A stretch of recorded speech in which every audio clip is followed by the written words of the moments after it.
So basically we've got 12 minutes to look at 6 questions. It's all going to be about strategic planning and planning. So perhaps fewer practical ideas that you can take and just go do in the classroom immediately, but more looking at where we are, where we're going, and if we actually want to be where we are planning on going. I realize quite a few of you are teachers, so just to position the talk a little bit, strategic planning is not only for managers. You could think about how you perhaps fit into the strategic plan in your organization, or what you could contribute to it, and what can you do to be part of the future.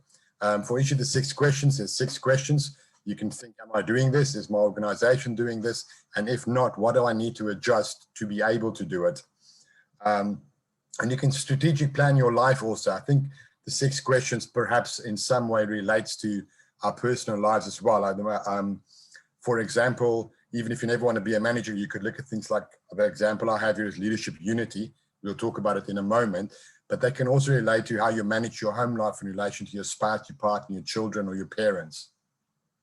So let's jump right into it. The first question, do you have a strategic plan? Now, the questions, you'll see that all the slides are divided into 2 parts. One just gives you some bit of background on the question. The second part is just a summary of research that I conducted last year looking at strategic planning and COVID. I'm a big fan of the balanced scorecard because it has 4 perspectives that you can look at. The financial perspective that looks at how you appear to shareholders and what your financial position is. The customer perspective, how you appear to customers and what exactly is it that you offer, your awareness of market segmentation and customer needs, for example.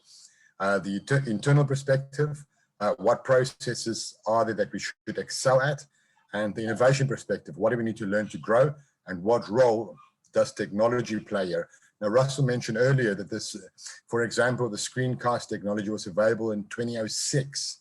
I don't think many schools planned to add that kind of technology to the thing that they're actually offering, which is disappointing, because it is something that I think we should strategically plan for. How are we going to incorporate technology better, not only in our classrooms, but perhaps also in how we deal with the customer journey and things like that. What I found from the research was many schools did not have an actual written down strategic plan. They had business plans, but a lot of them, a business plan is something that looks at 6 months, a year, or perhaps 18 months. A strategic plan is something that looks at a much longer period of time. Strategic plans generally went out the window during COVID, but those that did have strategic plans were able to use that skeleton and that structure to replan and perhaps deal better with a crisis. And then the last thing is, it's really more a question, do you know where you're going? If so, make a plan. And if you don't know, find out where it is that you want to go so that you can make a plan to get there. The second question, are you strategically agile? A big criticism of strategic plans sometimes is that they're very rigid. They don't allow for much flexibility, which is why the second question is important. With strategic agility, you predominantly look at 3 things: leadership unity, so is there unity in your leadership team? Resource fluidity, how fluid are your resources? Can you move your staff and financial resources between projects? And then the last one, strategic awareness. Do you notice the periphery? So are you so set in the strategic plan that you miss opportunities or perhaps risks that appear in the periphery?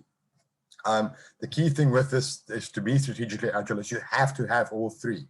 It's pointed, for example, if you're aware of new opportunities and resources can be fluidly moved around and your leadership team cannot agree on where to move certain resources. You have to have all 3 of these elements to be strategically agile.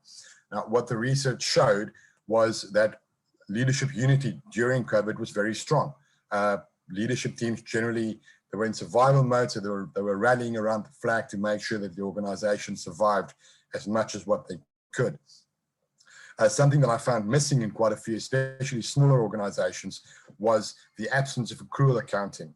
So accrual accounting basically means that you incur a cost when you incur it, but you realize income only after the product's actually been delivered. So for example, if you're selling a 100-hour English course to a student, you don't actually realize the income when they pay for it. You realize the income once you've taught each of those hours. And that Making sure that you only realize the income after you've actually delivered means if you do want to move funds to another project, that you don't run into a situation where, for example, you've moved the funds away, and now for some reason you might not be able to deliver 20 or 30% of those hours, and you have to refund the student and you don't have the money to do it. I think that happened to a lot of schools initially with COVID, which is why they ran into financial difficulties. Staff training is important. If you want to make sure that you're fluid, your staff need to be able to move between projects as well. And obviously, if you're not aware, missing risks and opportunities by focusing only on your initial goal is perhaps problematic. Question 3, can you manage geographically dispersed teams? I think here is where technology plays an extremely important role, and you could perhaps replace teams with you could refer to customers and students. So communication through technology, you need to make sure that you're making smart choices. Ask your teams what modes of communication they prefer. Some things work better through email, some things work better in a Zoom meeting. There's a lot of, for example, WhatsApp, Line,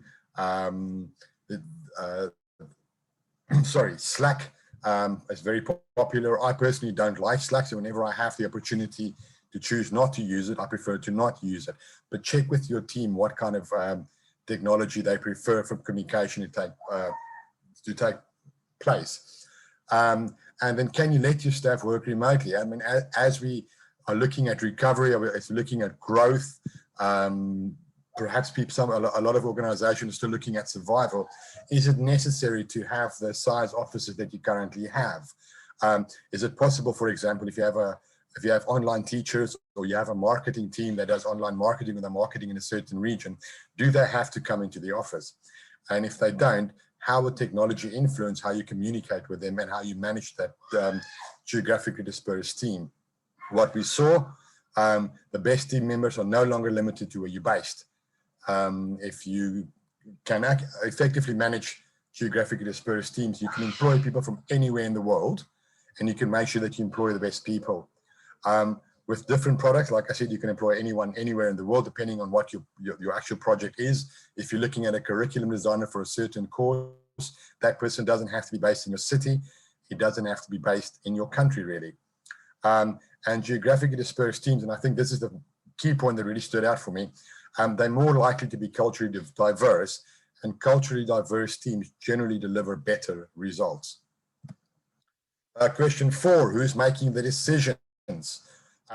So which decisions are centralized, because some decisions are made by senior leadership. What data and information are they based on? And then the 2 following things are key. Are you allowing your on-the-ground teams to make these decentralized decisions? And how are decisions communicated? And how are you using technology for that communication? It's important with decisions that they are stored in a place where people can actually access them and either recall what the decision was or find out details about that decision. And again, your choice of technology is very important. So from the research, something that we saw was a shared vision and a clear purpose were critical to decision making, because if the vision and the purpose were clear, it felt like the organization was making decisions within their values and what they stood for. And when the vision and purpose wasn't clear, it felt like everybody was running around not knowing what was going on.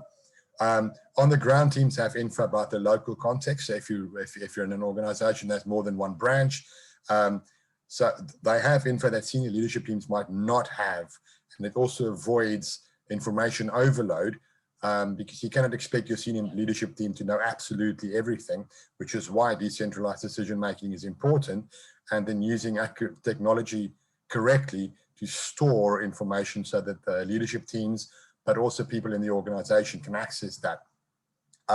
There was a tendency to centralize decisions or decision making during the crisis, as people were trying to recover and just pull things together. But very soon organizations did well, then moved that decision making back to local and smaller teams and empowered them to make decisions. Are you a learning organization? The 5 points of a learning organization: systems thinking. Your dispersed teams work better as a whole. and they have to be properly connected with technology, because it means they're dispersed, but they still work as part of a big system. Mental models, it's been a very, very difficult year for, I think, a lot of people in the industry, but there are now new ideas, a new reality, new values, and perhaps new mental models that we need to consider. Shared vision, it influences our identity, our values, our decision-making, and our purpose.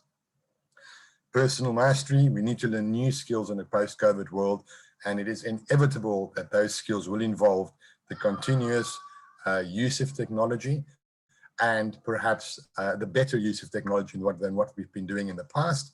But also, we need to learn to be change tolerant. So is it possible that a crisis like this happens again? If you look at the frequency, with which the different crisis situations occur, it's almost inevitable that within the next 10 years, we will have another crisis. We need to be change tolerant to make sure that we can adapt to that change and whatever the crisis brings.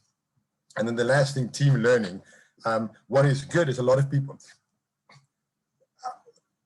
thousands of teachers went online and learned to teach online in a very, very short period. And a lot of them became very, very good at it. But that's not really what team learning is. When you look at the learning organization, we need to learn by design, not by accident or through a crisis. So we need to make sure that as a learning organization, we are learning by design. We're designing that learning. And then the last thing, are you scenario planning? Are you looking at what would we do if, and then identify and prepare for risks, whether they're reputational, financial, environmental, legal, technological, or any other kind of risk. What we did see is that it's very, very underutilized, and that you really cannot scenario plan if you don't have a strategic plan. You have to have a plan to scenario plan around potential risks. So key things that I think we should keep in mind going forward if we are looking at planning is the student and learning still at the center of what we do, and I think it is. And technology makes that better and more available. Is what we're doing sustainable, both for the planet and for our businesses? We learn through what we can access. What has COVID taught us about what we and our students can access? And again, technology plays a massively important role here. Looking at value versus valued. Do we understand the difference? And do we make sure that things are valued rather than just it's a value? And then the last thing really, don't be afraid of what the future might be. Be the future and plan for it. The whole point of having a strategic plan is that you envision where you or your organization are going to go. You place yourself in that future and you plan how to get there.